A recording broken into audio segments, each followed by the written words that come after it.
Ei pessoal, tudo bem com vocês? No vídeo de hoje nós vamos falar sobre reações químicas. E para falar de reações químicas, nós precisamos entender as relações matemáticas estabelecidas com as massas das substâncias de uma reação química. E é por esse motivo que hoje nós vamos falar das leis de Proust e Lavoisier. As reações químicas são representadas por equações químicas. Aqui temos uma equação genérica em que a seta indica o sentido da reação, A e B são os reagentes, as substâncias responsáveis por promover a reação, e C e D são os produtos, as substâncias originadas a partir de A e B. Como reagentes e produtos são matérias e apresentam massa, as relações matemáticas se dão por meio das leis ponderais. E essas leis ponderais, a gente vai tratar de duas delas, que são a lei de Proust e a lei de Lavoisier. Começando então com a lei das proporções constantes, também conhecida como lei de Proust. Os cientistas foram descobrindo a composição das substâncias por meio de reações de síntese e de análise. Por exemplo, a decomposição da água por eletrólise. O que é isso, eletrólise? É a passagem de uma corrente elétrica. Então, a decomposição da água por eletrólise, ela fornece hidrogênio e oxigênio.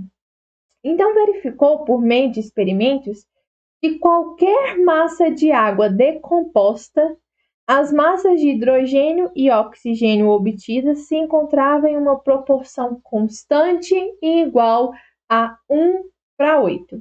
Vamos entender isso melhor nesse quadro aqui. Então, se a gente tem uma massa de água de 4,5, quando a gente decompor essa água, a gente vai ter a proporção de 1 de hidrogênio para 8 de oxigênio. Então, vamos ter meio massa de hidrogênio para 4 massas de oxigênio. Quando a gente faz essa relação, meio dividido por 4, a gente vai ter exatamente a fração 1/8. Quando a gente pega 9 gramas de água, nós vamos ter 1 grama de hidrogênio para 8 de oxigênio. Fazendo a divisão, a gente vai ter a fração 1/8. O mesmo acontece com 18 gramas, 100 gramas, sempre em uma proporção constante. Observe para você ver o 9 gramas de água com 4,5. 9 não é o dobro de 4,5? Então, 1 é o dobro de meio, quando a gente trata da massa de hidrogênio. 8 é o dobro de 4, quando a gente trata da massa de oxigênio. É sempre uma proporção constante. Se a gente comparar 9 gramas com 18, 18 é o dobro de 9, não é? Então, as massas de hidrogênio e oxigênio também vão ser o dobro em relação à quantidade de 9 gramas, certo? Então, sempre em proporção constante. Essa é a lei de Proust. A reação inversa também ocorre exatamente na proporção de 1:8. A gente tem gás hidrogênio reagindo com gás oxigênio, formando água. E a proporção é 1 grama de hidrogênio para 8 de oxigênio, formando 9 gramas de água. Se hidrogênio ou oxigênio estiverem em uma quantidade superior a essa proporção definida, a diferença vai sobrar sempre como um excesso. Por quê? Porque apenas a massa que estiver dentro da proporção de 1:8 que vai reagir. Por exemplo, se a gente tiver 5 gramas de hidrogênio e 8 gramas de oxigênio, quanto que a gente vai formar de água? 9 gramas. Mas por que 9 gramas se a gente tem 5 gramas de hidrogênio? Por quê? Para reagir com 1 grama de hidrogênio, a gente precisa de 8 de oxigênio. E é sempre essa proporção. Então, para reagir 5 gramas de hidrogênio, a gente ia precisar de 8 vezes 5 oxigênio. A gente ia precisar de 40 gramas de oxigênio. Então, apenas 1 grama de hidrogênio que vai reagir. E os 4 gramas que sobrou é o excesso. Entenderam? E se a gente tiver 2 gramas de hidrogênio com 16 de gás oxigênio?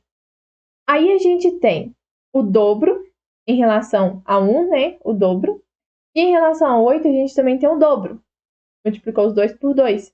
Então, a gente vai ter 18 gramas de água formada, que também é o dobro. Aí a gente tem essa relação de 1 para 8. Por quê? Se 1 grama de hidrogênio precisa de 8 de oxigênio, 2 gramas precisa de 16 e vai formar 18 gramas de água. Então, o químico francês Joseph-Louis Proust chegou à lei das proporções constantes, que é enunciada da seguinte maneira: a proporção em massa das substâncias que reagem e que são produzidas numa reação é fixa, constante e invariável. Mas se para um dado material que você estiver analisando não ocorrer a variação da lei das proporções constantes, esse material ele não é uma substância, mas sim uma mistura. Então a lei ela funciona para substâncias. Se alguma reação, algum material que você estiver analisando e não seguir essa lei, você pode ter certeza que é uma mistura.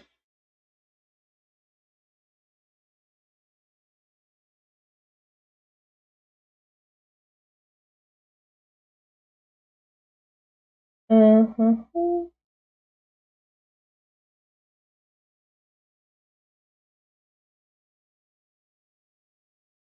Então, o químico francês Joseph-Louis Proust enunciou a lei das proporções constantes. A proporção em massa das substâncias que reagem e que são produzidas numa reação é fixa, constante e invariável. Mas e se para um dado material não ocorrer a verificação dessa lei? Então esse material não é uma substância, mas sim uma mistura. Então essa lei ela funciona para substâncias, ok? Então agora vamos entender um pouquinho da lei da conservação da massa, também conhecida como lei de Lavoisier. A lei da conservação da massa ela foi proposta pelo químico Antoine Laurent Lavoisier. Após realizar diversos experimentos químicos em sistemas fechados, ou seja, que não permitem uma troca de matéria entre os meios, ele verificou que as substâncias combinadas, que são os reagentes, e as substâncias formadas, que são os produtos, sempre apresentavam a mesma massa. Então, Lavoisier anunciou que, em uma reação química feita em um sistema fechado, a soma das massas dos reagentes é igual à soma das massas dos produtos. Você conhece aquele ditado? Nada se cria, nada se pede, tudo se transforma? Podemos dizer que esse é o enunciado popular da lei de Lavoisier. Mas então, se nada se cria, nada se pede, tudo se transforma, o que acontece com uma substância quando ela reage? Ela some? O que acontece? Nos experimentos de Lavoisier, ele chegou à conclusão de que nas reações químicas, não somente as massas das substâncias envolvidas se conserva, mas também a massa dos elementos permanece constante. Isso significa que ao reagir, a substância em si ela acaba sumindo. Mas os elementos que constituem essa substância, eles não somem, eles se reorganizam para formar novas substâncias. Por isso, a massa total antes e depois da reação química permanece a mesma. Vamos pegar esse exemplo aqui. A gente tem uma reação entre A e B, formando o produto C. Se reagirmos 10 gramas da substância A com 20 gramas da substância B, obrigatoriamente nós teremos 30 gramas formadas. Por quê? Porque a massa dos reagentes em um sistema fechado, né? Se essa reação estiver em um sistema fechado, tem que ser igual à massa dos produtos. Então, aqui está a equação matemática, né? Massa de A mais massa de B tem que ser igual à massa de C. E fazendo as continhas, a gente vai chegar a 30 gramas. Bom, eu espero que vocês tenham entendido. Aqui está as referências. E qualquer dúvida que vocês tiverem, pode deixar aqui no comentário. E não se esqueçam de se inscrever aqui no canal e ativar o sininho de notificações.